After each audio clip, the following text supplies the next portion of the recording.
Brothers की film gangster action film है जिसका निर्देशन रिचर्ड बेरी ने किया है। यह जैकी एबट के जीवन की कहानी का एक हिस्सा बताती है और फ्रांस और एजवर्ड की सबटी उपन्यास का एक इमोर्टल संदर्भ 15 की फिल्मांकन 23 फरवरी 2009 को मार्सिले में एविंगन में अप्रैल 9 की शुरुआत में हुआ था और पेरिस में 8 सप्ताह तक जारी रहा था। इस मूवी की जो है निर्देशक है वो रिचर्ड बेरी है। इस मूवी की पटकथा लिखी है एरिक आसुरे ने। इस मूवी का जो उपन्यास है वह ल्यूरिक बेसन पर आधारित है। इस मूवी की जो अन्य जो उपलब्धियां हैं वो है, इस मूवी का बजट था $20 मिलियन और इस मूवी ने बॉक्स ऑफिस पर $21 मिलियन की एक कमाई की। इस मूवी की कथा के बारे में बात की जाए तो 3 साल पहले माफिया बॉस चार्ली हैंटी सेवानिवृत्त होते हैं। उनका भाई भी उनके गैंग में शामिल हो जाता है और उनके इसी काम के लिए वे अपने भाई को और अन्य सदस्य को उनके साथ में ही छोड़कर भाग जाते हैं। यहाँ से उनकी कहानी को नया सिरा मिलता है। शूटर की तलाश में सामना उनका आपराधिक अतीत और उनके परिवार को धमकिया से होता है।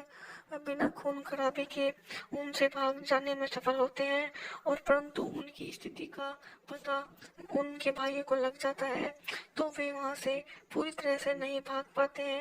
तो उनकी यही कामयाबी और उनकी उनकी यही जो होती है सुविधा, उसका लाभ उसकी बहन और उनके बेटे को चुकाना पड़ता है।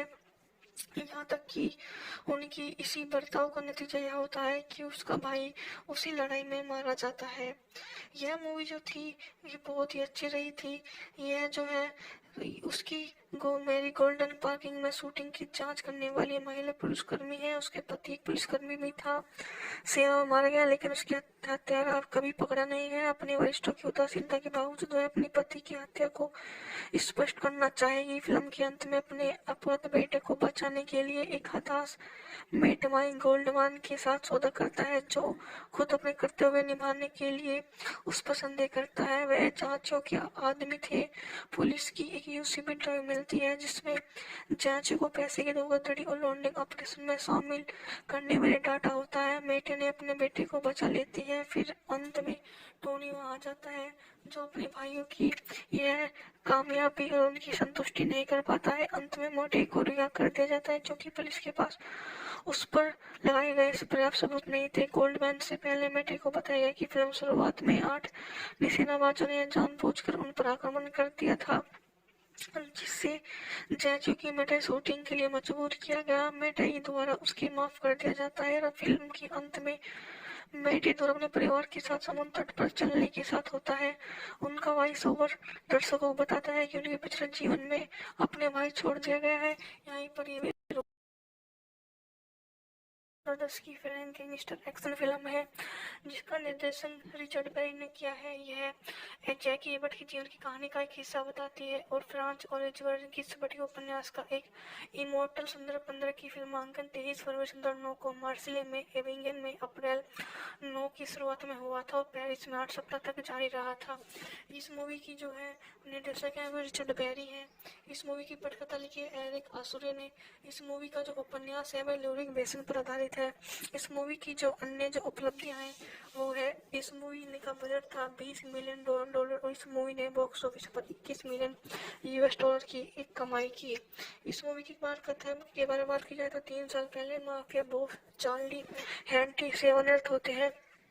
उनका भाई भी उनके गैंग में शामिल हो जाता है और उनके इसी काम के लिए वे अपने भाई को और अन्य सदस्य को उनके साथ में ही छोड़कर भाग जाते हैं। यहाँ से उनकी कहानी को नया सिरा मिलता है। शूटर की तलाश में सामना उनका आपराधिक अतीत और उनके परिवार को धमकिया से होता है। वह बिना खून खराबे के उनसे भाग जाने में सफल होते हैं और परंतु उनकी स्थिति का पता उनके भाई को लग जाता है तो वे वहाँ से पूरी तरह से नहीं भाग पाते हैं। तो उनकी यही कामयाबी और उनकी उनकी यही जो होती है सुविधा, उसका लाभ उसकी बहन और उनके बेटे को चुकाना पड़ता है। यहाँ तक कि उनकी इसी बर्ताव का नतीजा यह होता है कि उसका भाई उसी लड़ाई में मारा जाता है। यह मूवी जो थी ये बहुत ही अच्छी रही थी। यह जो है उसकी मेरी गोल्डन पार्किंग में शूटिंग की जांच करने वाली महिला पुलिसकर्मी है। उसके पति एक पुलिसकर्मी भी था, सेवा में मारा गया, लेकिन उसकी हत्यारा कभी पकड़ा नहीं गया। अपने वरिष्ठों की उदासीनता के बावजूद वह अपनी पति की हत्या को स्पष्ट करना चाहेगी। फिल्म के अंत में अपने अपने बेटे को बचाने के लिए एक हताश मेट माइक गोल्डमान के साथ सौदा करता है, जो खुद अपने कर्तव्य निभाने के लिए उस पर संदेह करता है। वह जांचों के आदमी थे। पुलिस की एक यूसीबी ड्राइव मिलती है जिसमें जांच को पैसे की धोखाधड़ी और लॉन्ड्रिंग ऑपरेशन में शामिल करने वाले डाटा होता है। मेटे ने अपने बेटे को बचा लेती है। फिर अंत में टोनी वहां आ जाता है, जो अपने भाइयों की यह कामयाबी और उनकी संतुष्टि नहीं कर पाता है। अंत में मोटे को रिहा कर दिया जाता है, जो कि पुलिस के पास उस पर लगाए गए पर्याप्त सबूत नहीं थे। गोल्डमैन से पहले मेटे को बताया गया कि फिल्म शुरुआत में 8 निशानेबाजों ने जानबूझकर उन पर आक्रमण कर दिया था, जिससे जैजू की मेटे शूटिंग के लिए मजबूर किया गया। मेटे द्वारा उसकी माफ कर दिया जाता है और फिल्म के अंत में मेटे द्वारा अपने परिवार के साथ समुद्र तट पर चलने के साथ होता है। उनका वॉइस ओवर दर्शकों को बताता है कि उनके पिछले जीवन में अपने भाई छोड़ दिया गया है। यहीं पर ये की फिल्म गैंगस्टर एक्शन फिल्म है जिसका निर्देशन रिचर्ड बेरी ने किया है। यह जैकी एबर्ट की जीवन की कहानी का एक हिस्सा बताती है और फ्रांस और एजवर्ड की स्फटिक उपन्यास का एक इमोर्टल 15 की फिल्मांकन 23 फरवरी 2009 को मार्सिले में एविंगन में अप्रैल 9 की शुरुआत में हुआ था और पेरिस में 8 सप्ताह तक जारी रहा था। इस मूवी की जो है निर्देशक है वो रिचर्ड बेरी है। इस मूवी की पटकथा लिखी है एरिक आसुरे ने। इस मूवी का जो उपन्यास है वह लूरिक बेसन पर आधारित है।